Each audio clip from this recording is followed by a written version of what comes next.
Tutorial, we will be talking about how you can fund your wallet. Any of the wallets you may want to fund, this tutorial will help you understand how to go about funding your wallet. Also, you will also understand how to create your value updater wallet from this tutorial. Okay, let's get started. Okay, now before we go so far, we want to first talk about how to transfer from your primary wallet to other members. So if you need to transfer from your primary wallet to other members who may want to upgrade their account, or who may want to use their primary wallet to make some purchases, all you have to do is click on transfer. So clicking on transfer, you would have to input the member ID of such a person. So I need to remove these. For the sake of this tutorial, we'll be using this member ID. So once you click on next, it should pop up the name of the person associated with this account. So you can see the recipient member ID and then the name, which is still my name, and then the amount. So I can just input 50,000 RFX here and click on submit. So that's a good thing. Then that way I can get a transfer successfully, to whosoever I want to transfer to. All I need to do now is to click on my transaction history, and then it will tell me what I've done so far. You can see it brings me to my transaction history, and then I click on transaction. You can see you have credited Jack Brown 50,000 RFX. Bravo. So that way I can transfer from my account to other people's account.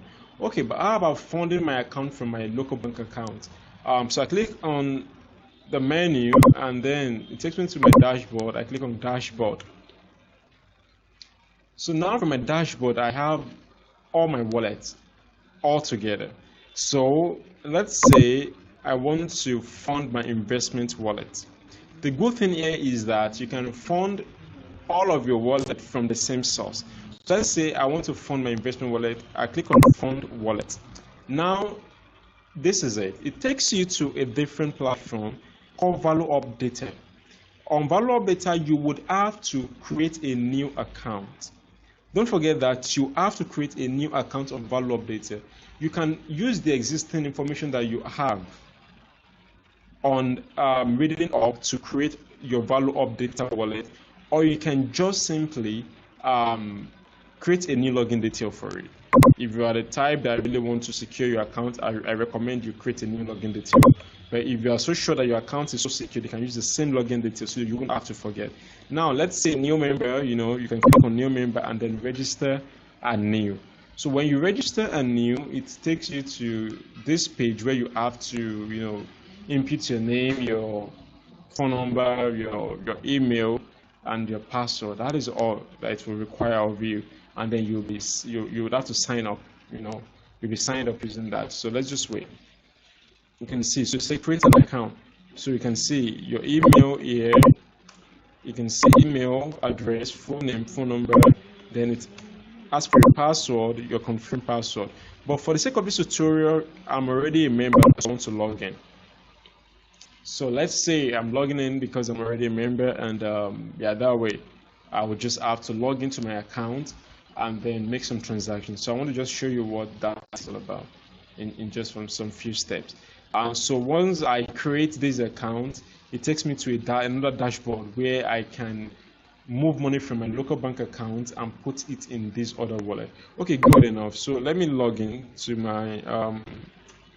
my account. Okay, so this is my account which I'm logging into right now. Once it accepts my login details, it will take me to a different dashboard, different from my Value Up service or from my Reading Up forum dashboard. So now it's loading. So let's see what we've got over here.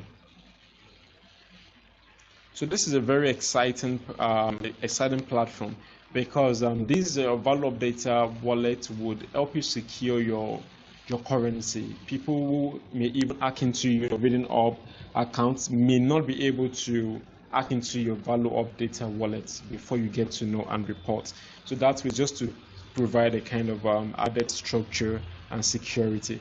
Okay, now so using the project manager's account over here, we can just come here.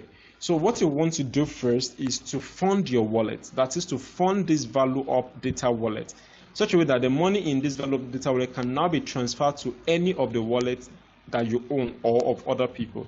That is, you can transfer to your own wallet or to that of others. But in a jiffy, we'll see what that actually is.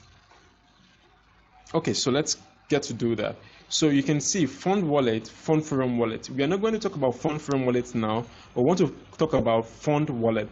But before then, you can just go to your profile and set up your profile so that your profile can, look good. You can change your profile picture and some other things like that. So let's click on fund wallet. From this fund wallet, you can fund your wallet whatever you want to fund it with. So you can see it says amount in naira. So let's say I want to fund my wallet with 3,000 naira. I can just select, the only option here is debit card, which is online payment. So you can just select debit card and then click on pay now. So clicking on pay now will take you to a payment gateway owned by Flutterwave, which is our payment gateway, and then you can just input your details. So even if you're not in Nigeria, you can make use of this Flutterwave, converting your dollar to naira or whatever other currency you may be using. Even in Tanzania, if you're in Uganda, you can make use of this platform also. So here it's asking you to input your card details, but if you're not comfortable with releasing your card detail, you can use USSD. Pay with USSD. You can pay with Barter card. You can pay with bank transfer also. So if you click on pay with bank transfer, it will generate an account number for you, which is dynamic. Then you can decide to pay into that bank account. You can see that, right? So it's showing you the account number that you need to pay into. The beneficiary name is value of service, which is the host company responsible for this project. Okay, so once you've done that, you just have to simply click on I have made this transfer, whatsoever you want to do over there. Then it takes you back to where you should payment. So let's go back to pay with card, and then I want to pay. So for the sake of this, I will not pay. So once you pay, it will automatically pop up that your payment is successful and that your account has been credited. So which fund will now show on your dashboard. So once that is successful, your dashboard account balance will be updated, and then you can see the fee over here. So once that is done, you can just simply click on fund wallet. Don't forget, you have a unique member ID, and every other member also do have that. So see what it says, enter correct member ID to avoid losing your funds. So you don't want to mess up with the member ID. If you should mess up with the member ID, you may end up losing your fund, and that is not retrievable. Please, you should just understand, you will not be refunded, so just be careful with the member ID. Double check before you move on with that. Okay, now what you have to do here is to provide the member ID that you need to fund. So here is the member ID generated from the unique referral link, you see. So then amount in naira. So let me say I want to put up 5,000.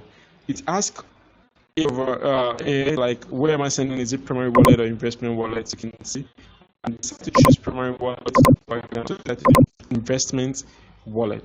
Whatever I choose will depend on what I want to use the fund for. Don't forget, any money transferred to your primary wallet cannot be moved back to your value of data wallet. So be careful. But any money moved into your investment wallet can still be moved back into your value of data wallet.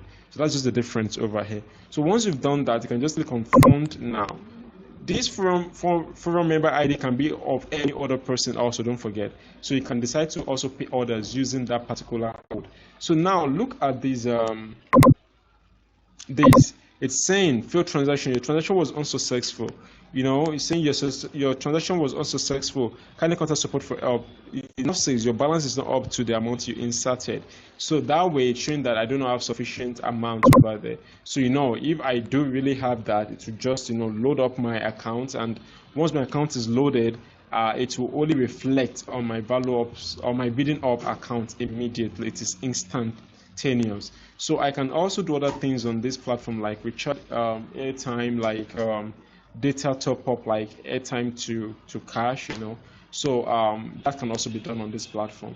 But from these value ups data, you can decide to fund your other wallets or other members' wallets if you're making this peer-to-peer transaction. I hope this is really helpful. So for you to go back to the forum, you can just see from it says go to forum. So you click on go to forum, and it will take you back to forum without you logging out of these necessarily having to log out of this platform. So just click on go to forum, and then it takes you back to forum. So you can see, so you're back to forum. Awesome. So for you to go back to your value updater wallet, you can just click on your menu and come to buy data / airtime. If you click on buy data / airtime, it takes you to your value updater wallet immediately. You can click on my dashboard, then it takes you back to where you were before. You can see, so that is awesome. So then you can just get to do whatever you want to do without having to log in or log out of this platform. So I hope this is really helpful. If you do have other questions, you can contact support. They'll be more than ready to help you. So just be sure that you follow through this tutorial, and that way you can achieve your aim. So hope to see you in the next tutorial.